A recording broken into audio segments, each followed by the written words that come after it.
अब हम लोग स्ट्रैटेजी नंबर 2 की तरफ चलते हैं। स्ट्रैटेजी नंबर 1 क्या है स्केलिंग की, कि आपको 25% बजट इंक्रीज करना है, और या तो डुप्लीकेट करना है अगर 25% बजट इंक्रीज करने के बाद आपकी कैंपेन की परफॉर्मेंस खराब हो रही है। तो स्ट्रैटेजी 2 ये है कि आप अपनी जो रिटारगेटिंग की कैंपेन में एक सेलेक्ट कर लेता हूँ। यहाँ पर आप एक ऐसा हेडसेट बनाएंगे कि जिसके अंदर आपको तमाम कस्टम ऑडियंसेस को टारगेट करना है, और साथ आपको ऑडियंस एक्सपेंशन को ऑन रखना है। अच्छा, अब जो मैं ये आपको जितनी स्ट्रेटजीज अब मैं बताऊंगा, तो वो स्ट्रेटजीज के जो मैं आपसे कह रहा हूँ कि यार ये यूनिक है और ये आपको मेरे पास मिलेगी, तो मैं उसके रिजल्ट्स भी आपको साथ साथ दिखाऊंगा कि ये मैंने फॉलो किया है, इसीलिए मैं ये आपको बता रहा हूँ। ठीक है, तो ये हवाओं में आपको नहीं बोलूंगा कि आप इसको फॉलो कर ले तो आपके पास भी ऑर्डर्स आना शुरू हो जाएंगे। मैं आपको अपनी कैंपेन भी दिखा दूंगा, ताकि आपके अंदर कॉन्फिडेंस रहे कि हाँ हमजा भाई जो चीज़ स्ट्रेटजी बता रहे हैं और ये कह रहे हैं कि यूनिक स्ट्रेटजी है, तो उनके पास रिजल्ट हैं। आप देख लेंगे मेरे पास रिजल्ट, तो फिर आप उसको फॉलो करेंगे। खैर, मैं अभी एक एडसेट को डुप्लीकेट कर रहा हूँ न्यू कैंपेन में, इसको अभी मैं नाम देता हूँ, उसको आप छोड़ दें। अब यहाँ पर आपको जो करना है वो ये करना है कि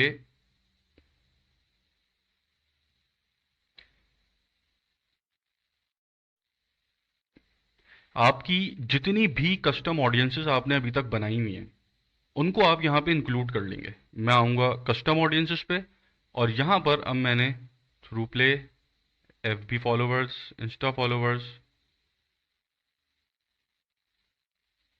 checkout, add to cart, purchase, all website visitors, page engagers, F B page engagers, insta 365 days, 95%, 3%, 25%। अब यहाँ पर आपके वो सारी ऑडियंस आ गई कि जो अभी आपके बिजनेस के साथ जिसका इंटरेक्शन हुआ है, जिसको आप रिटारगेट भी अभी हम कर रहे थे जिसको पिछली स्टेजेस के अंदर। अब ये वो लोग हैं कि जो या तो आपकी बिजनेस के साथ जिनका इंटरेक्शन हुआ है किसी भी तरह, इसके अंदर परचेज वाले भी, एड टू कार्ट वाले भी, पेज एंगेजर्स भी सब आ गए। अब ये सब जब आप ऐड करेंगे उसके बाद आप reach people beyond your custom audience when it is likely to improve performance, आप इसके ऊपर क्लिक कर देंगे। इससे पहले जब आप रीटारगेट कर रहे थे तो आपने इसको अनटिक रखा हुआ था। क्यों? क्योंकि आप चाह रहे थे जो लोग आपने यहाँ ऐड किए हैं उन्हीं को आपका ऐड दिखे। अब जब आप इसको टिक करते हैं, और इसको टिक करने के बाद अगर आप यहाँ पर बजट के अंदर सेम बजट देते हैं $5 का, तो ये तो रीटारगेटिंग हो जाएगी सीधी सीधी।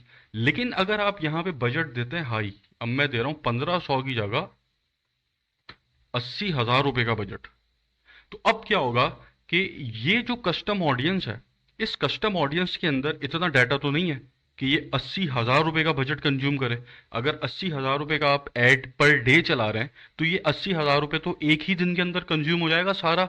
ये सारी ऑडियंस ऐड देख लेगी आपका। उसके बाद क्या होगा, जब ये सारी कस्टम ऑडियंस आपका ऐड देख लेगी हाई बजट की वजह से, तो अब फेसबुक यहाँ पे ऑडियंस को एक्सपेंड करना शुरू करेगी।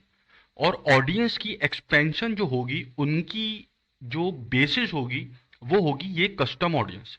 फेसबुक इस कस्टम ऑडियंस को देखेगी और इनसे मिलते जुलते लोगों को आपका ऐड दिखाना शुरू कर देगी, क्योंकि आपका बजट बहुत ज़्यादा आपने इस्तेमाल किया है यहाँ पे। एक तो आपका मकसद ही स्केलिंग है, आपको ज़्यादा बजट यूटिलाइज करना ताकि ज़्यादा ऑर्डर्स आएँ, क्योंकि आप ड्रॉप शिपिंग कर रहे हैं। ड्रॉप शिपिंग के अंदर तो लिमिटलेस आपको काम करना है, एज मच एज पॉसिबल आपको ऑर्डर जितने आप ले सकें आपको लेने हैं। तो अब जब ये 80,000 रुपये इसने स्पेंड कर दिए और सबको ऐड दिखा भी दिया, अब ऑडियंस एक्सपेंशन की बारी आएगी। और अब यहाँ पर जिन लोगों के पास आपका ऐड जाएगा ना, वो गोल्डन ऑडियंस होगी। एक तो आप इसकी लुक अलाइक भी बना सकते हैं कि आपने लुक अलाइक बना के टारगेट कर लिया, उसके अंदर बहुत सारे लोग आ गए। एक आपने लुक अलाइक बनाई थी, वो 1% जो था, जो मोस्ट सिमिलर लोग थे, उसके अंदर 27 लाख लोग बन रहे थे। फिर 1 से 2 के ऊपर वो आपकी लुक लाइक 1.5 करोड़ पे जा रही थी।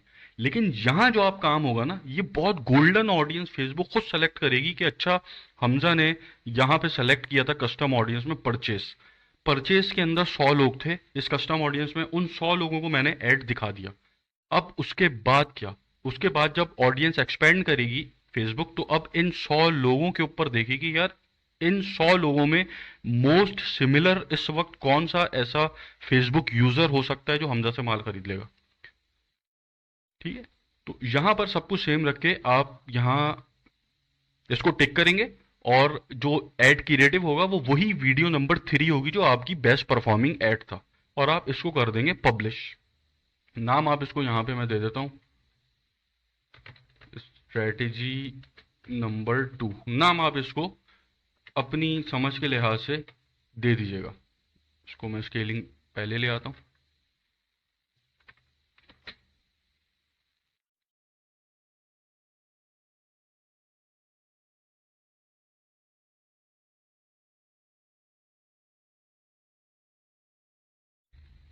तो अब मैं आपसे क्यों कह रहा हूं कि आप इस स्ट्रेटेजी को फॉलो करें जो मैंने अभी आपको बताई है। इसलिए कह रहा हूं कि मैं एक्टिवली खुद इसको फॉलो कर रहा हूं।